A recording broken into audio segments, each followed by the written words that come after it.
Owner bisnis ataupun seseorang yang ingin belajar tentang digital marketing, maka wajib tahu fundamentalnya ini dulu. Simak videonya baik-baik ya.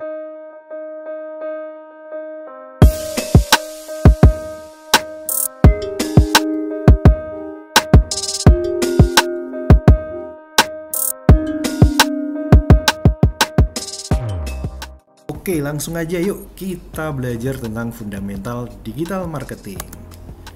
Yang pertama, marketing sendiri sebenarnya dibedakan menjadi dua ya, di produknya sendiri dan juga di marketing communication. Tugasnya produk ya mendevelop, mengembangkan produk itu supaya sesuai memberikan solusi terhadap problem-problem yang dihadapi customer. Tugasnya marketing communication menyampaikan solusi-solusi tadi, benefit-benefitnya, value-nya, nilainya kepada pelanggan. Nah, ini tugasnya biasanya teman-teman di digital marketing. Kemudian kalau kita lihat digital marketing secara luas gitu ya, banyak banget cabang-cabangnya ya. Ada yang pakai video, ada yang pakai website, pakai sosial media dan lain sebagainya. Nah, pada dasarnya dibagi menjadi dua, yang mana secara organik dan juga secara paid atau berbayar. Organik ini nggak perlu membayar agar orang mengklik atau mengunjungi website ataupun sosial media kita ya. Contohnya ya content marketing, SEO, website, sosial media post, dan lain sebagainya.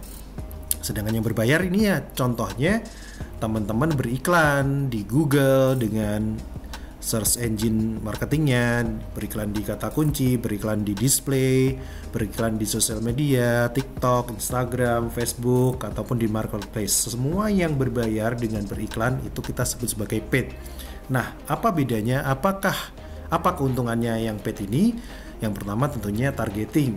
Dia bisa targeting masing-masing ya, misal di SEM ini di Google berdasarkan kata kunci yang dicari oleh pelanggan, sedangkan di sosial media biasanya berdasarkan demografi dan juga behavior dari si customer yang kita inginkan. Kemudian keuntungan lainnya apa ya, terukur dan juga bisa di scale up. Bisa kita scale up. Misal kita ketemu winningnya campaign ya dengan audiens yang kita target seperti ini, misal A, dan berhasil, konversinya besar sekali, profitnya besar, ya kita bisa scale up, bisa memperbesar nilai atau biaya iklannya untuk memperoleh hasil yang lebih besar. Nah, berikutnya teman-teman pemula sebelum belajar lebih lanjut harus mengenal juga yang namanya customer journey funnel. Di sini adalah bagaimana customer dari awal sampai membeli produk kita. Biasanya yang tengah ini yang secara umum dipakai. Yang pertama adalah awareness. Ketika ya awareness ini customer awal ya belum tahu produk atau jasa kita, dia melihat konten kita pertama atau dari iklan kita misal ya. Ini awareness. Kemudian dia sudah consideration, dia udah mulai mikir nih setelah melihat aku beli nggak ya. Nah, biasanya di sini customer sudah mulai browsing gitu ya, sudah mulai googling, membanding-bandingkan gitu ya barang A sama barang B, kira-kira saya mau beli yang mana. Nah, dia udah mengkonsiderasi itu gitu.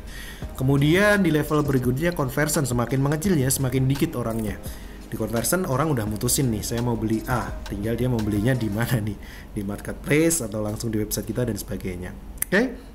Setelah itu ada loyalty dan advokasi. Loyalty di mana customer dia senang terhadap produk atau jasa kita dan membeli lagi untuk berikutnya gitu. Contohnya skincare 3 bulan dia beli lagi skincare yang sama gitu ya. Dia udah loyal. Kemudian di taraf advokasi dia udah merekomendasikan produk itu ke keluarganya atau mungkin ke temennya. Nah, perlakuannya tentunya beda, metode penyampaian kita, metode penanganannya juga beda. Nah, berikutnya teman-teman juga harus tahu yang namanya metrik. Metrik itu adalah nilai-nilai yang menjadi tolak ukur campaign, kampanye, ataupun kegiatan yang kita lakukan.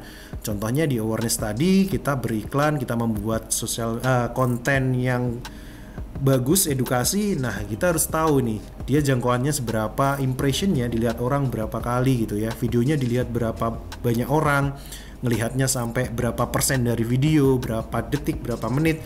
Nah, semua itu dianalisa sehingga bisa dievaluasi dan membuat konten yang lebih bagus lagi atau materi iklan yang lebih bagus lagi.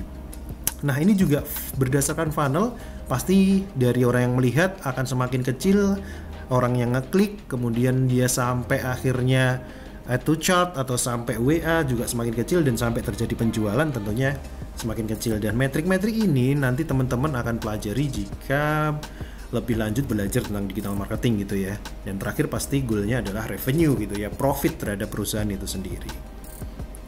Oke, selanjutnya setelah tahu metrik, teman-teman juga harus tahu tipe audiens atau pemirsa atau customer ya. Jadi dibedakan menjadi cold, warm, hot, dan buyer. Apa itu cold? Cold itu yang seperti tadi, yang belum pernah melihat sama sekali tentang produk atau jasa kita, itu kita sebutnya sebagai customer cold. Nah, cara menjangkaunya apa? Cara menjangkaunya bisa dengan organik ataupun dengan berbayar.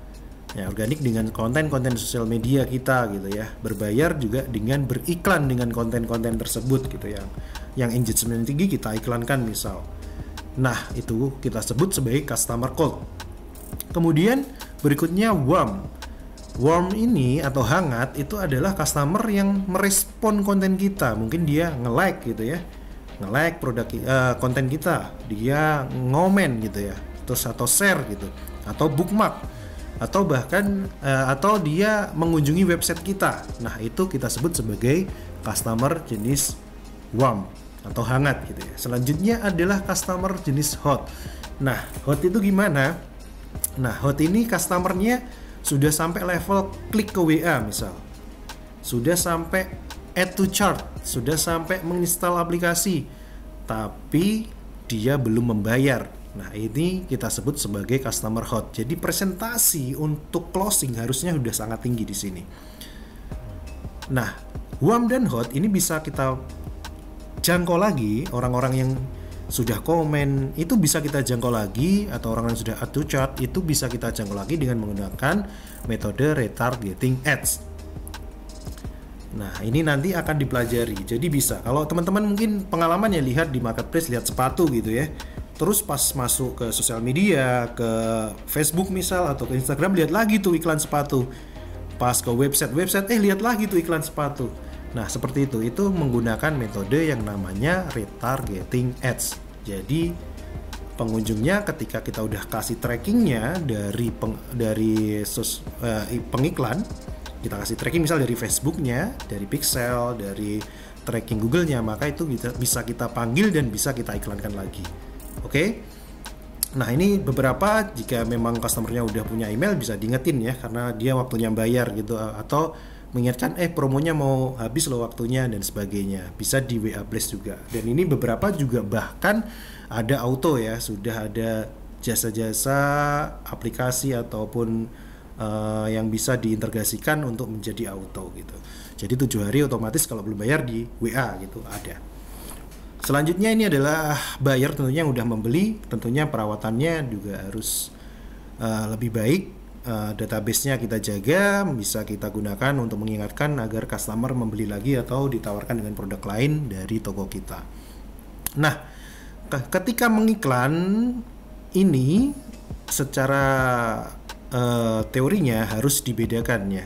Ketika kita mengiklan target cold, maka yang warm hot buyer ini harus di-exclude. Ketika mengiklan warm, maka hot dan buyer itu juga harus kita exclude. Nah, jadi kayak gitu ya prakteknya. Nah, itu teknis banget dan dipelajari di tingkat yang lebih expert lagi. Tapi pada dasarnya teman-teman atau business owner harus tahu karakter atau tipe audiens atau pemirsa ini ya. Dan ini dalam dunia digital marketing berbayar, ini bisa kita panggil dan kita bisa menggenerate pemirsa serupa atau lookalike, orang-orang yang mirip dengan customer di sini, orang-orang yang mirip dengan orang yang sudah WA, orang yang sudah add to chart, itu bisa kita pakai gitu ya. Atau orang-orang yang mirip dengan yang udah membeli. Nah, itu bisa di-generate atau dihasilkan dari fitur misalnya di FB Ads ataupun di Google juga bisa.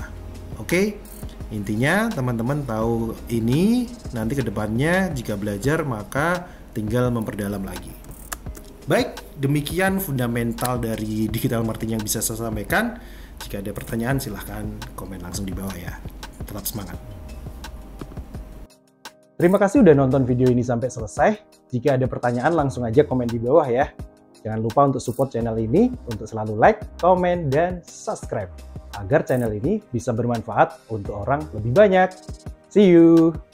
Terima kasih.